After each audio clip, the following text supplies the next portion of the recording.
now I'm singing it. That's like on a stand.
Yep. Oh.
Hello, good morning, Grove. Thank you guys for being there and being here with us online June 14th. We're here again. Thank you guys. Just a quick shout out. We'd love to see who's there. Write in your names. Let me know. Say what you're eating for breakfast this morning. I see Connie Linderman. Linda's here. Joyce Roth is here. Cynthia Fisher. The Fishers are here. The Adams are here. Sinclairs are here. Guys, thank you so much for showing up and being part of the Grove today. So, Yeah, and as always, there will be links to the kids' videos. There's 2 different videos, one for the preschooler age, younger age, and one for the older elementary school kids. So go get your kids set up for that and come back here because we're very excited for today. yes, okay, yes, that's happening as well. Also, the last couple of days, last week, actually, we've been helping out with the Salvation Army, helping with some people that needed some food boxes. And on Friday, we actually got to deliver or hand those out. We handed out over 250 families that needed food boxes, but they still have some extra food that we didn't give away. So they're also looking for help Monday and Tuesday from 9 to noon. If you're able to go down to the Salvation Army and help out, you can email me at aaronswank@albanygrove.com. I'll also be sending out an email later this afternoon for anyone that's interested to be a part of that. So thank you guys all for being a part of that and helping out.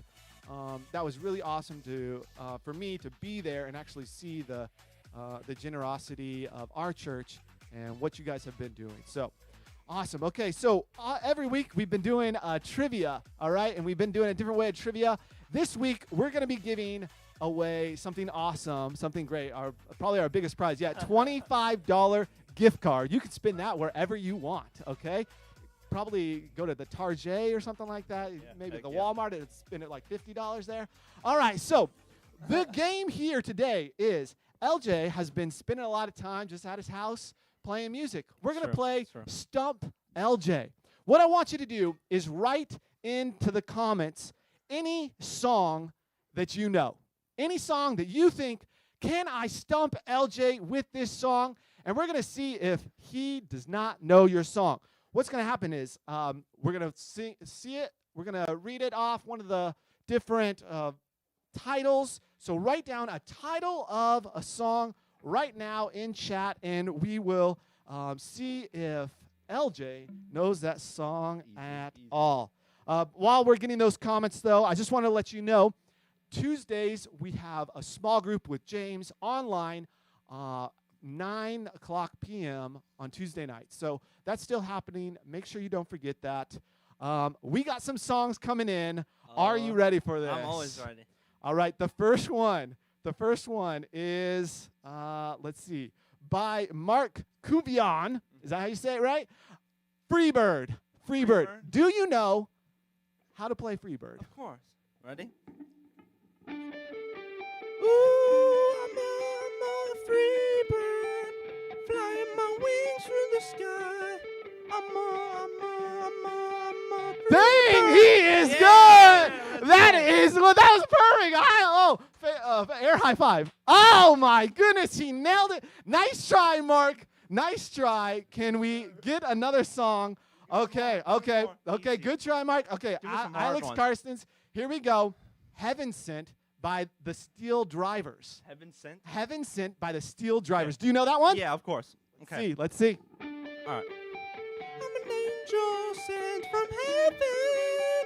I'm heaven sent, heaven sent, heaven sent. I'm an Good angel. try, Alex, Yes, but he nailed nice it try. again. Nice How try. can he do that? This is Let's go. amazing. Oh my goodness. I thought she got you on that one, but you've been studying your Steel Drivers, haven't you? A lot of time at home now. Oh, a lot of time at home. Okay, here we go. Steve Chronicle, White Snake. White Here Snake? I go again. Here I This go one, again. Here I go again? Yeah, do you know that one? Yeah. Okay. All right. Oh, This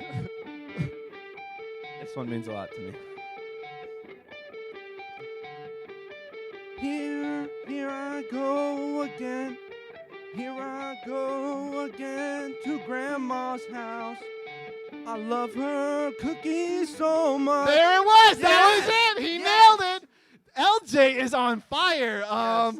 Okay, Yes. let's see. Yeah, Marcus said, wow, impressive. Thank You you, know, thank you, they thank are you. just, LJ's killing it. I think that's all the time we have for this week, guys. All right. Sorry. Thank you so Nice much try, for those who guys. tried. Yeah, what do you want to say out in there? Thank you all. Thank you all for this. I really appreciate it. Yeah, maybe maybe next time we can try it again. That was great. maybe Good it'll stop job. me. Thank you guys for being a part of that. Maybe we'll give a gift card out next time. Also, guys, I just want to let you know, I want to thank you guys for your generosity and your giving throughout this time. It's been awesome to see the difference that we're making in our city because of your giving.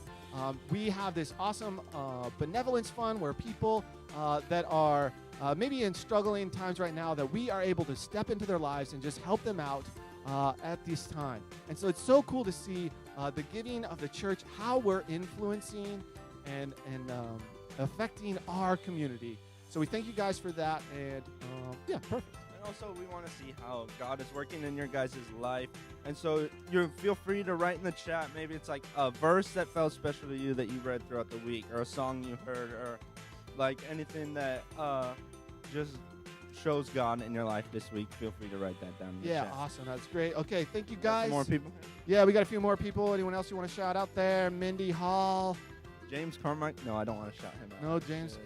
Oh, yeah. The Hall, the The Shaws, The Shaws. Swanks. Oh, there we go. Perfect. All right, thank you guys for being here. And right now, we have a little bit of an announcement from Pastor Jill. She's going to be talking about a Bolt. All right, so here is our thing that's happening the next 3 days, Monday, Tuesday, and Wednesday, about Bolt. Hey Grove, have you heard about Bolt? It's a fun 3-day experience that we're providing for Grove kids and their parents this week, June 15th, 16th, and 17th, Monday, Tuesday, and Wednesday, from 7 to 8 p.m. It's basically like kids camp, family camp, VBS, all rolled into one event in your home. All you have to do is join us live on Facebook or YouTube, where our whole staff will lead you through these 3 days of games, origami, and teaching that illustrate what it means to focus on and to follow Jesus with our whole lives. So I really hope you'll join us.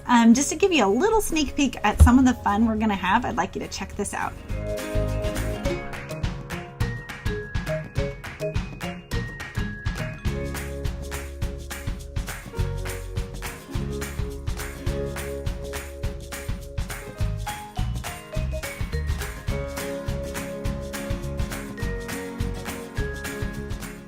See, it's going to be so much fun. I can't wait.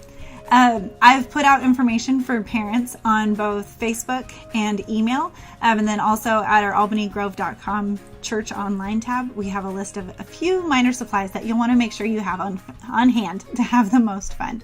So I hope to see you, or you'll see me, I don't know. We hope we'll see you live on Facebook and YouTube this week, Monday, Tuesday, and Wednesday. Each day's program will only be up for 24 hours. So if you miss it when it happens, you can always hop in the next day. But part of the fun that we'll be having is interacting through the comment section with the people who are on the screen. So I hope to see you there, at least in the comment thread, this week, Monday, Tuesday, Wednesday, from 7 to 8 p.m. for Bolt.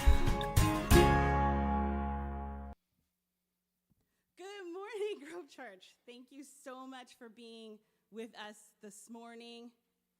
And we are just having too good of a time here to give church to you guys today. So we're really glad you're with us. And we just want to lift up the Lord together wherever we are. We're thankful that he shows up and that we're not limited to having church in the cafeteria, how we do it, but that God meets us right where we're at all the time. And so we have some songs prepared for you this morning, and we just hope that you're able to worship with us, and we want to invite God into our spaces today. So let's sing together.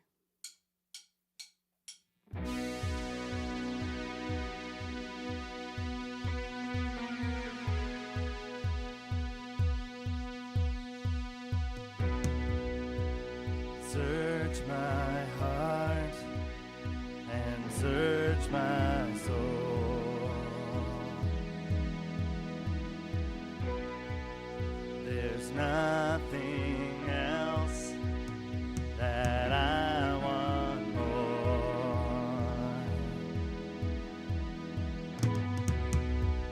Shine your light and show your face.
Without you, I am nothing.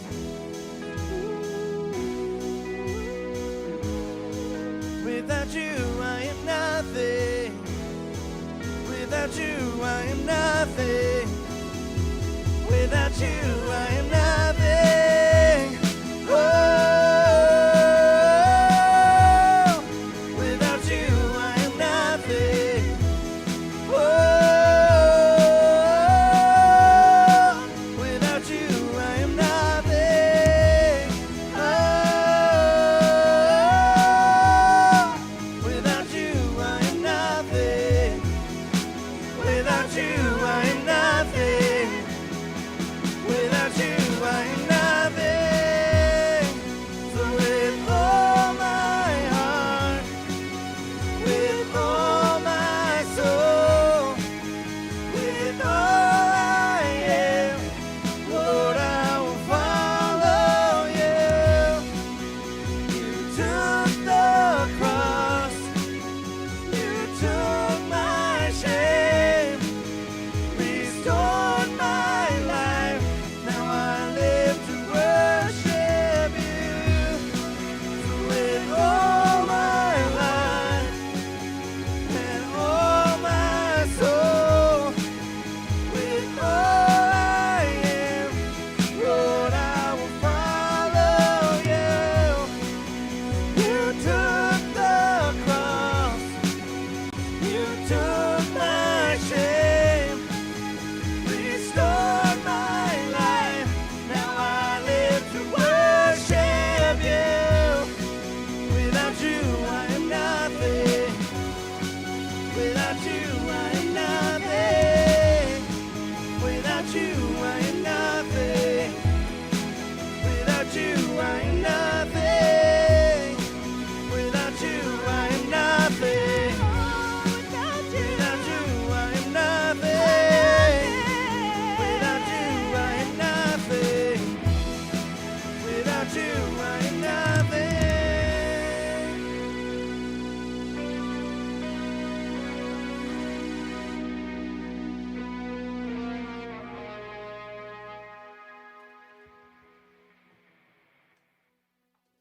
Lord, would you search our hearts today? Would you just come into our spaces? And would you help us to be aware of your presence? That you would show us, God, where it is in our lives where you're trying to teach us something, where it is that maybe we need to work harder in an area of our life, God, where you're trying to grow us, where you're trying to take us kind of to the next level of our faith. Maybe we need to be surrendering something to you that we're trying to hold on to. God, I just ask that you would show us that this morning. Search our hearts. Without you, we're nothing. We want to know you more. And God, thank you for Jesus. He is the way that we can have a relationship with you. Jesus, I thank you that you've showed us how to live our lives in a way that's pleasing and glorifying to God. May you be our foundation. Would you be our example? And we ask that you would be speaking into our hearts and working in our lives today. And as we worship, would you just make us aware of what you want to say to us today? And I just pray in Jesus' name, amen.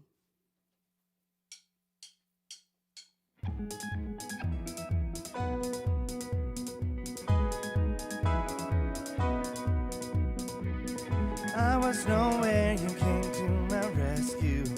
From the grave I've been raised. When I needed a savior to save me, Jesus, you made a way. I was blind, but these eyes have been opened. Now I walk in the light. Every step on this road I will follow. Jesus, you made a way. You are the way. You are the way. Lost and dead, but your love came to find me. Jesus, you are the way. You are the way. You are the way. You're the light shining bright in the darkness. Jesus,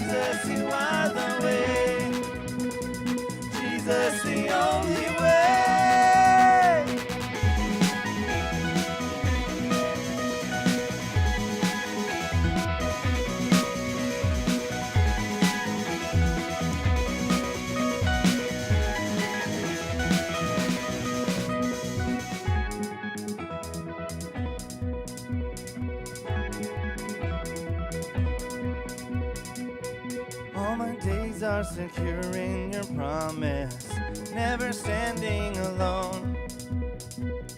You're the truth, you're the life, you're my future. Jesus, you made a way. I'm alive in the love that you give me, free to dance once again. You will lead me from glory to glory. Jesus, you made a way. You are the way. You are the way. Lost and dead, but your love came to find me. Jesus, you are the way. Jesus, the only way.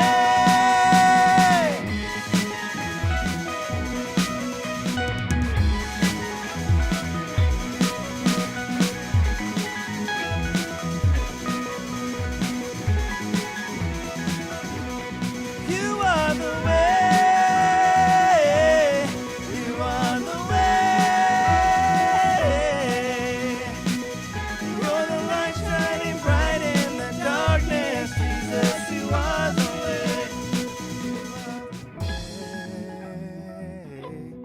You are the way.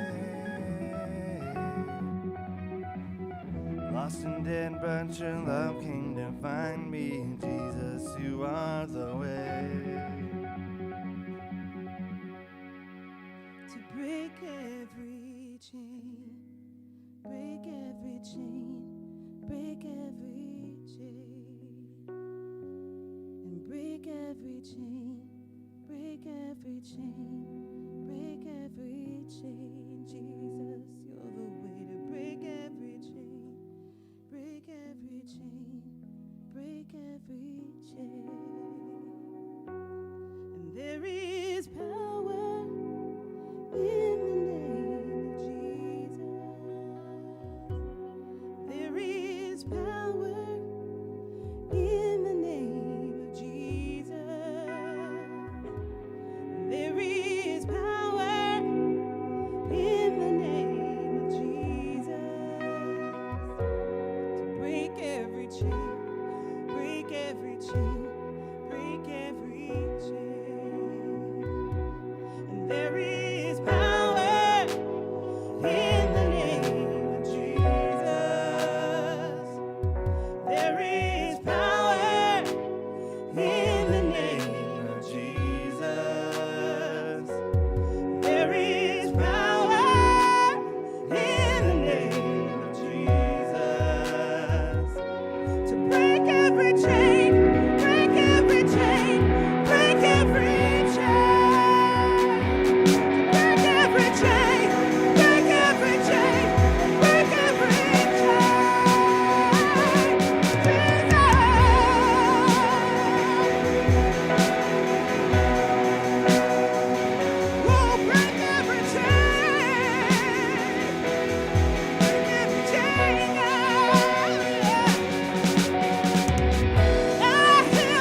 Hi, friends. Thank you for inviting us into your device or your television in your space as we worship God together today. You might be just scrolling through, or you might be watching this together with family or friends in small, like phase 1 or phase 2 acceptable gatherings. But we are just wondering what would happen today if today was a day where things changed for you. What if today was a day that is unlike others, where you actually heard from God and made a change in your life to become more like Christ, to become more like the person God designed you to be. We believe that God does that God is doing that He did that in the past, and He will do that in the future. And today can be the day where your life changes forever. I'm going to read from the book of Hebrews in a minute. And the book of Hebrews in the New Testament of the Bible, it's kind of near the end of the Bible if you're unfamiliar with the Bible. But if you have an app, you can just look up Hebrews. But the book of Hebrews is actually about change. It's about going from understanding the world working in one way to understanding the world working in a completely different way. And that's the change that Jesus brings to a person's life. And we're even in the end of the book of Hebrews, and it's broken up into chapters. And so we're in chapter 12 of 13 chapters altogether. And in chapter 11 and the beginning of chapter 12, it's kind of like this positive pep talk, like you can keep going. There's lots of people running with you, and just run the race because God is running with you and He will carry you. And then there's kind of this transition to in the second half of chapter 12 that starts talking a little bit more about discipline. It's kind of like if you had a coach or a parent giving you a pep talk. Maybe it's halftime of the big game, and the coach is like, hey, you can do it. We've been here before. It's all right. And then something changes in the coach, and he gets really aggressive. And so we're going to get really aggressive today. And this verse hopefully will kind of push you, or these verses will push you and convict you into a greater life with Jesus. And so it begins like this. This is Hebrews chapter 12, verse 4. It says, in your struggle against sin, you have not yet resisted to the point of shedding your blood. It's just a hilarious transition where it's like, it asks that question when you get hurt, are you bleeding? And if there's no blood, then there's no foul, right? It's like, well, it hurts a lot. Yeah, but you're not bleeding. Get up. Let's keep going, right? It's not the thing. We want Jesus to be this guy that comes and gives us this hug. We want God to be our buddy who's like, hey, we're going to go through this together. And in this verse, God asks you, hey, I know this is tough right now. Are you bleeding? No? All right, let's keep going, right? It's like, okay, that was a little harsh, Jesus. That was a little harsh, God. But God actually, in verse 4, it actually says, like, in your struggle against sin, which refers both to, like, the sin in ourselves, the sin that we're tempted to, but also just sinful things that are in our world, sinful media, sinful systems, sinful cultural, like, ways and habits that people have. In our struggle against those, you haven't resisted yet to the shedding of your blood.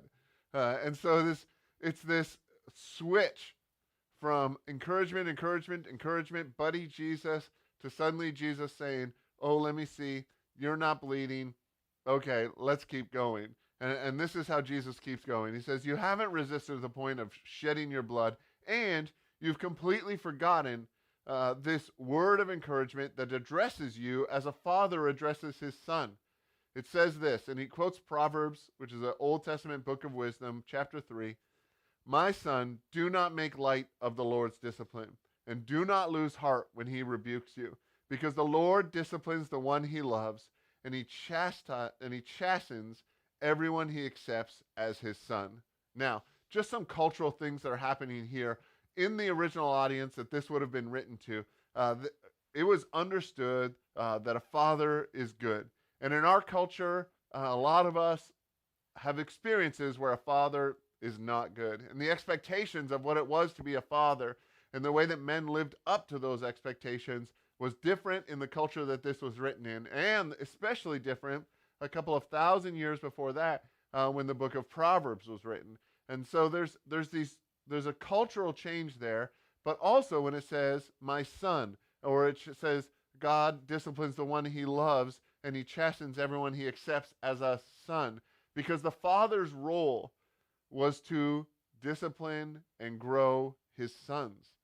And so this isn't, when God says he accepts us as sons, it's not about being a male or a female or a son or a daughter. It's much more referring to the cultural status of a son. The cultural status of a son for the cultures that this was originally written to saw sons as different than daughters. And not just different, but kind of under the table, low-key, better than daughters. And so when God says, your sons, he's not saying that all of us become men in Jesus or male in Jesus. He's actually saying that the relationship, the preferred relationship in their culture that a son received, is the preferred relationship that all people receive. So we kind of have to take a step past that. And for many of us, there is that extra step of understanding a good father when maybe that wasn't your experience. So the book of Proverbs actually brings us back to this encouragement not to make light of the Lord's discipline, and don't lose heart when God rebukes us, because he disciplines the ones he loves, which is a hard thing to understand just off the top. There's a reframing that has to happen about our difficulties in life. And many of you, maybe when you started following Jesus, you were told, or you had like an unmet expectation or an unsaid expectation that following Jesus makes your life easier, or it makes your life simpler. And there's a key difference between making your life better or making your life best and making your life easier. Jesus and following Jesus is the best life possible, but it's not going to be the easiest life possible.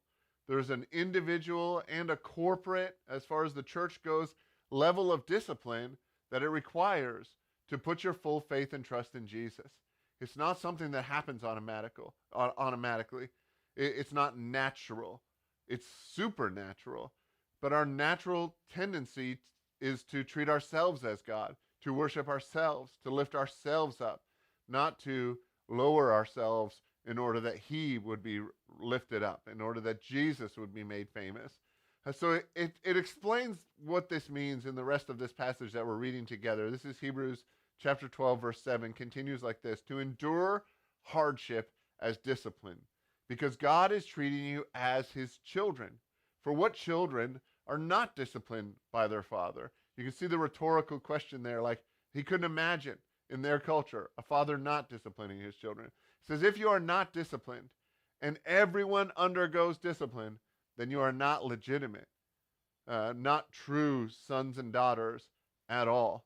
Moreover, we have all had human fathers, which is again is a cultural norm, who disciplined us, a past cultural norm, who disciplined us, and we respected them for it. How much more should we submit to the Father of spirits and live? You see, there's a change that happens in this passage, and a change that happens in your expectations of Christianity, where you change from thinking this is just going to be like a happy fun run to where this is actually going to get rough. I'm choosing to follow Jesus. I'm choosing to go down the narrow path, the more challenging path. And then there's a reframing of the understanding of that path being difficult, where difficulty is seen as an opportunity for growth. It's not seen as something we need to avoid. It's not seen as something that proves we're not following Jesus right, or something in our world isn't right, or something inside of us isn't right. Difficulty is actually a gift for the follower of Jesus, because we know the book of James says that the testing of our faith develops perseverance, and that perseverance grows us into greater faith. So we enter into a crisis, and the first question when you enter into a crisis is, are we okay? And we've entered into this pandemic, and we were checking each other and saying, are you okay? It's the classic, oh, are you bleeding? Something bad happened. Okay, there's no blood. What's next? We have this crisis. Okay, we're all okay. So what's the way forward? And we start figuring out with Jesus, what is the way forward? Not just in crisis, not just in like a huge global pandemic, but in the crisis of our own life. We have crisis of understanding, or a crisis of doubt, or a crisis of seeing another Christian leader behave in a way or say something that is strikingly different than what we think the way and the things that Jesus would say. How do we move forward from this? And then it's kind of like, how do we need to change in order to move forward into this? What are the things about us and what are the things about our world that need to be different so that we can move into a redemptive place, so that we can make it more and more like heaven here on earth, like it says in the Lord's Prayer. So we hit this crisis, and we don't see this crisis or this difficulty in our life as something we need to avoid. How do we eliminate difficulty? This is kind of like a lot of modern parenting philosophies, is how do we eliminate difficulty in my kid's life? When Jesus is saying that a better way to parent, not just parent, but a better way to live, is to understand that difficulty will arise, and God will give you appropriate levels of difficulty for your level of faith, and those difficulties are actually a chance to raise the level of your faith. It's just like if Hebrews uses these sporting metaphors, and if you're a runner, what would happen if you ran up more hills? Or what would happen if you ran faster for a period of time, or ran further? How would you change? And at first it would be difficult, and your body would resist. You don't want to do that. Your body would tell you, that's not who we are. But as you move into these difficulties, you grow and adapt, and your capacity increases. And so just like the same way, when you enter into difficulties in following Jesus, when you enter into areas of your life that require discipline, you actually are able to expand the reach of your faith, expand the capabilities that you have in following Jesus. See, we have this cultural norm in the book of Hebrews that we have all had human fathers who disciplined us, and we respected them for it. And I know that's not true in our culture today. As sometimes it's mothers, sometimes there's no parents there that disciplined us. But I would bet that you can point to people in your life, whether they are fathers or mothers or not, who brought discipline to your life.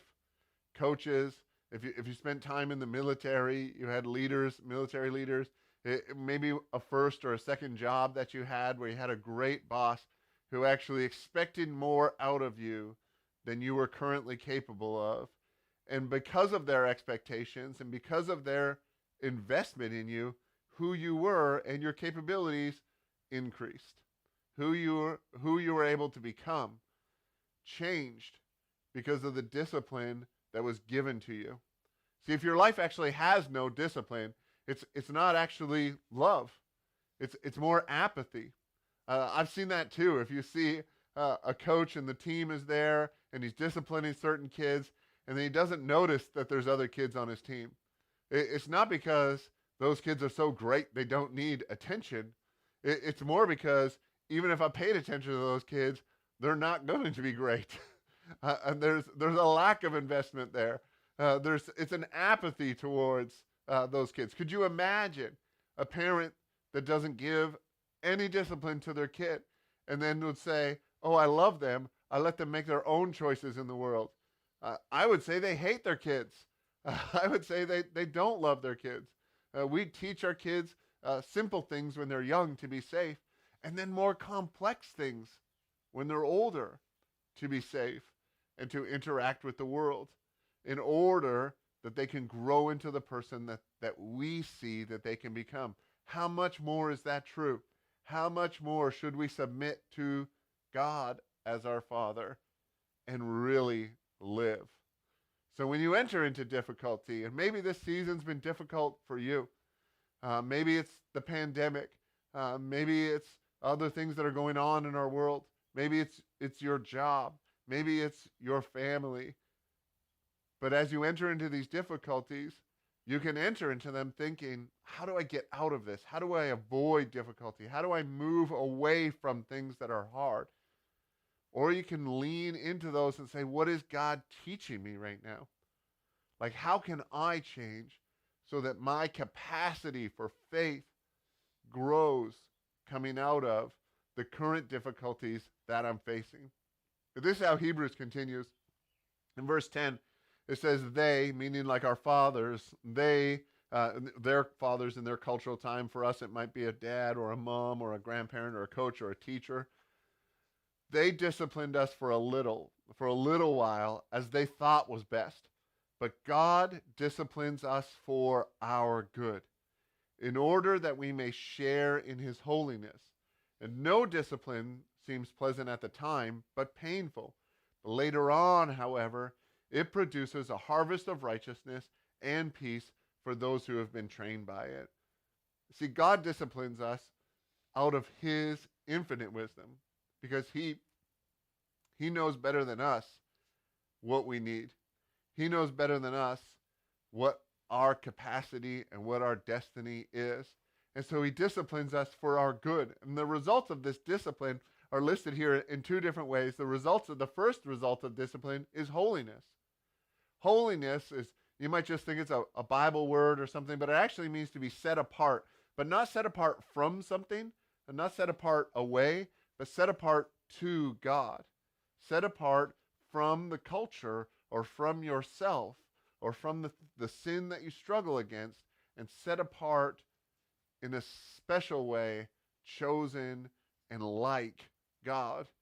So your holiness that you experience is his holiness as God disciplines you, so that you can partake in it, so that you can share in it, so it can be given to you. And that discipline isn't going to seem pleasant. It's going to seem painful. It's difficulties that we walk through. It's not just a simple kind of, I'm going to fade or I'm going to drift into holiness. Holiness is a result of discipline. And then later on, after the pain, this is verse 11, it produces a harvest of righteousness and peace in our life. Righteousness is another big Bible word, but it basically means having the right motives and doing the right things. All the time in my life and yours, I have the right motives and I do the wrong thing. Or I have the wrong motive even though I'm doing the right thing. Righteousness is when motive and the action match and are both good, not bad. They sometimes match and are both bad. And peace, this harvest of righteousness and peace, this harvest of you're doing the right things with the right motivations, and then this peace is this presence that's unaffected by circumstances. So much of our culture today says you can have peace through escaping.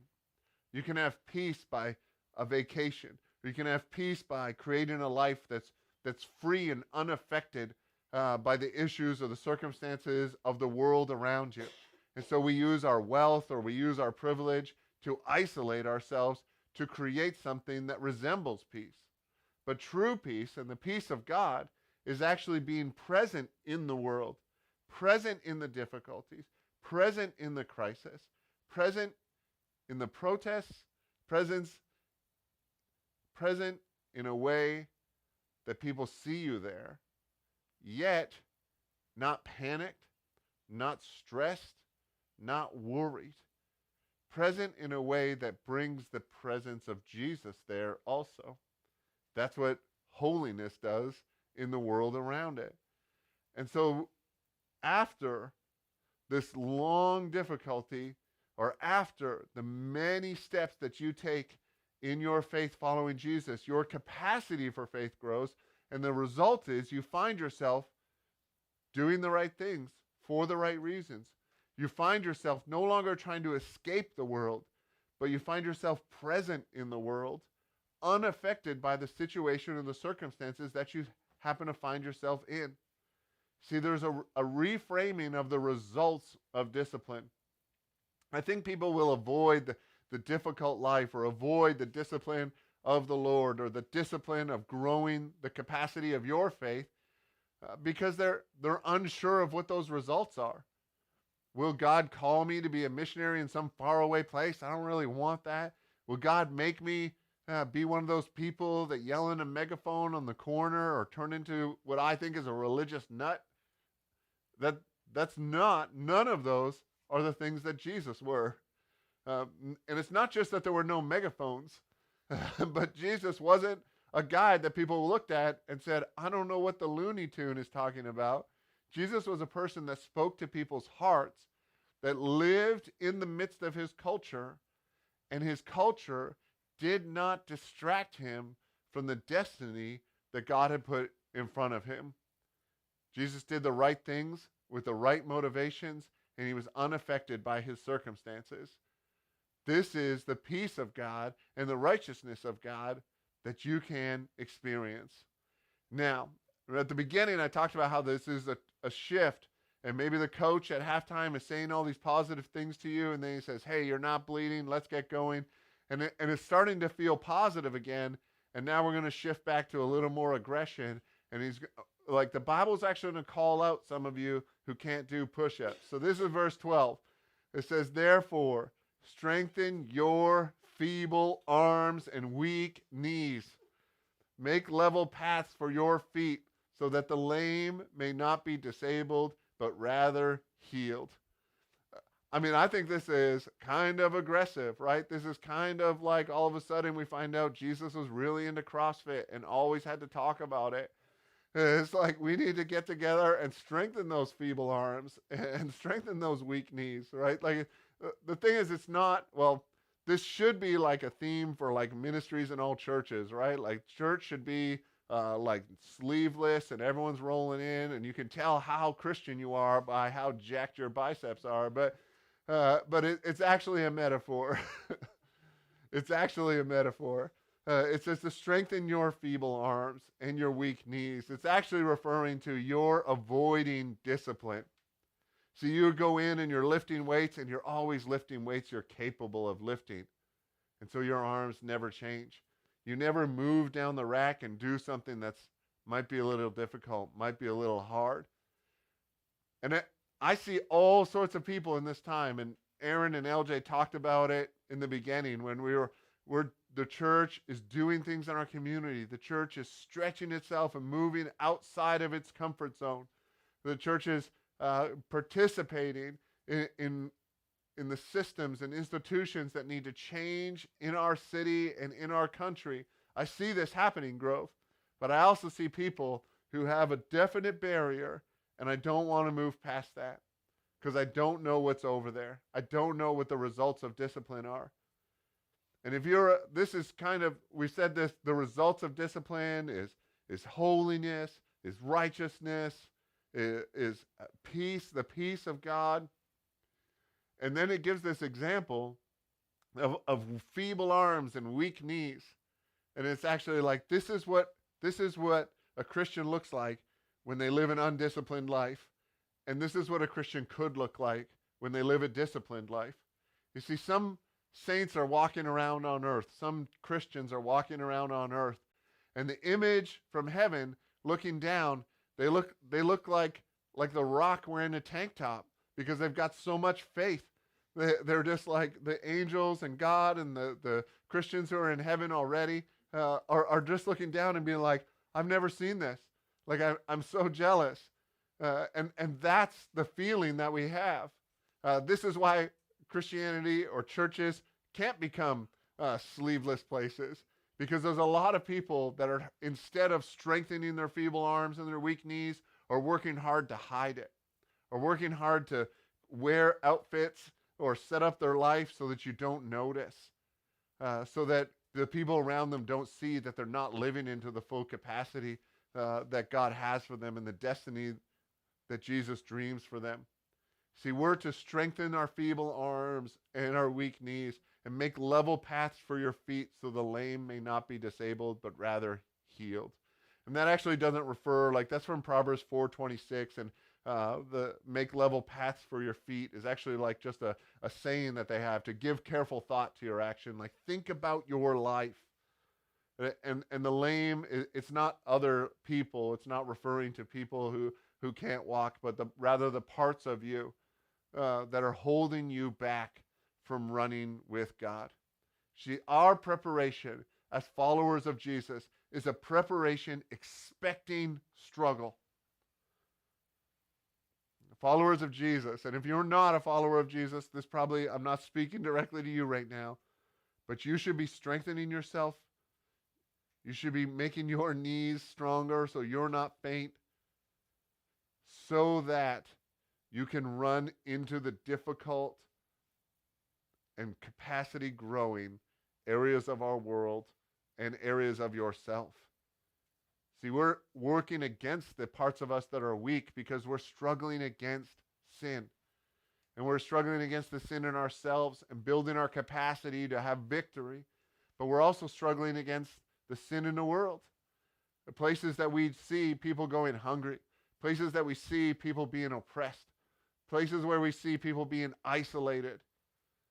We will run right into those situations. We don't avoid them. We don't build a life that isolates ourselves and helps us escape the world around us. Rather, we walk into those, bringing a holiness, a righteousness, and a peace into every situation that we live in, because we believe that God has strengthened us for this moment. God has built you and built your heart and your strength so that you aren't a person with feeble arms and weak knees that can't run unless the path is perfectly level. You're a person that can move into the challenges and the difficulties of life that God has for you because you know that God has built you for this moment. Your response to this might be that you need to rethink this, or you might think, I need to figure this out. But the response for every person, the right response to this chapter of the Bible, is not to figure, oh, I'm good. It's to say, where am I at? And what's the next step? And you might be at the gym and you're at the very last of the weights. There aren't heavier weights. And you need to figure out a way to make it heavier. You need to put 2 weights in one hand and just continue to grow. Because this isn't a place. Some people are told that Christianity is a place that you arrive at and you're done. This is a journey. This is a place that we're going to. And if you're not in heaven, which means you're on Facebook watching this, because I am assured there is no Facebook in heaven. If you're watching this right now, I believe with my whole heart that God has increasingly difficult things for you to walk into because he's been building you and because he's been investing in you and making you stronger and increasing the capacity of your faith, because his destiny for you is greater tomorrow than it is today and than it was yesterday. If that doesn't give us a reason to worship, I don't know if there is one. So we're going to go back to the Grove Band and just turn our hearts towards God and open ourselves up to what God has next for us.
coming after me.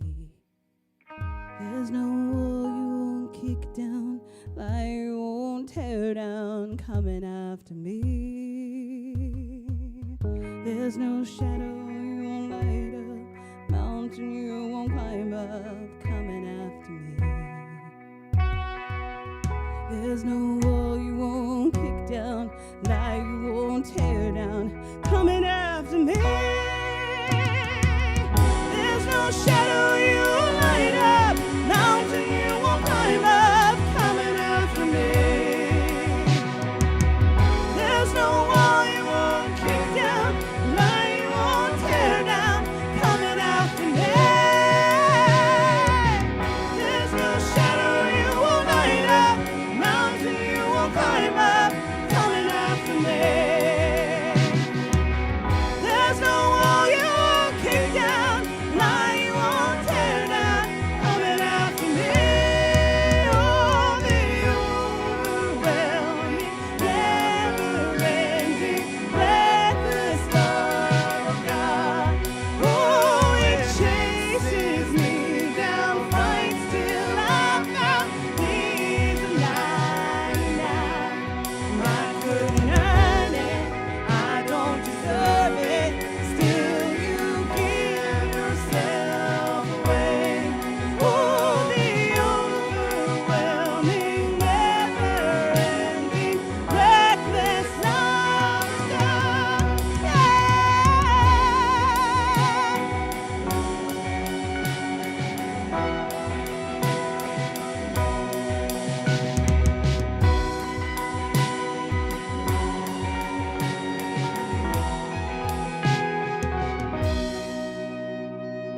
To the overwhelming, never-ending, reckless love of God.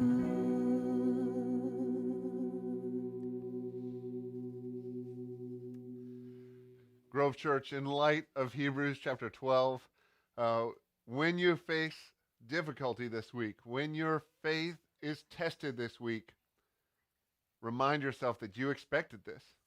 You didn't think life was going to be a bed of roses. You thought that life was going to be a race with hills and turns and curves that you didn't expect.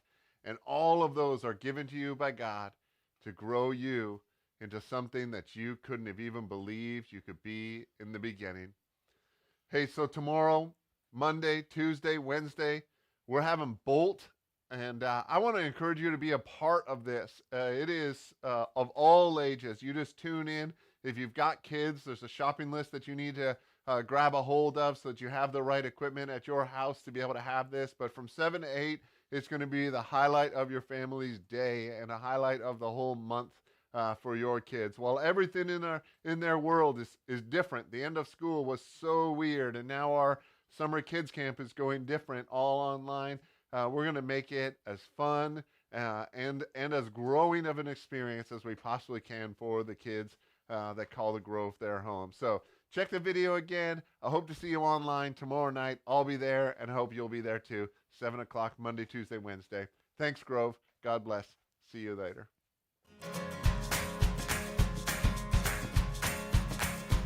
Hey Grove, have you heard about Bolt?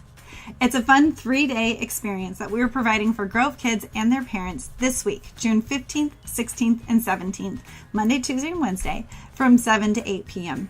It's basically like kids camp, family camp, VBS, all rolled into one event in your home. All you have to do is join us live on Facebook or YouTube, where our whole staff will lead you through these 3 days of games, origami, and teaching that illustrate what it means to focus on and to follow Jesus with our whole lives. So I really hope you'll join us. Just to give you a little sneak peek at some of the fun we're going to have, I'd like you to check this out.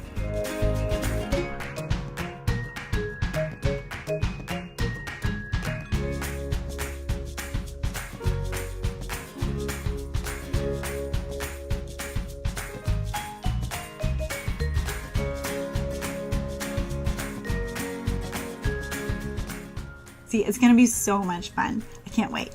I've put out information for parents on both Facebook and email. And then also at our albanygrove.com church online tab, we have a list of a few minor supplies that you'll want to make sure you have on hand to have the most fun. So I hope to see you, or you'll see me, I don't know. We hope we'll see you live on Facebook and YouTube this week, Monday, Tuesday, and Wednesday. Each day's program will only be up for 24 hours. So if you miss it when it happens, you can always hop in the next day. But part of the fun that we'll be having is interacting through the comment section with the people who are on the screen. So I hope to see you there, at least in the comment thread, this week, Monday, Tuesday, Wednesday, from 7 to 8 p.m. for Bolt.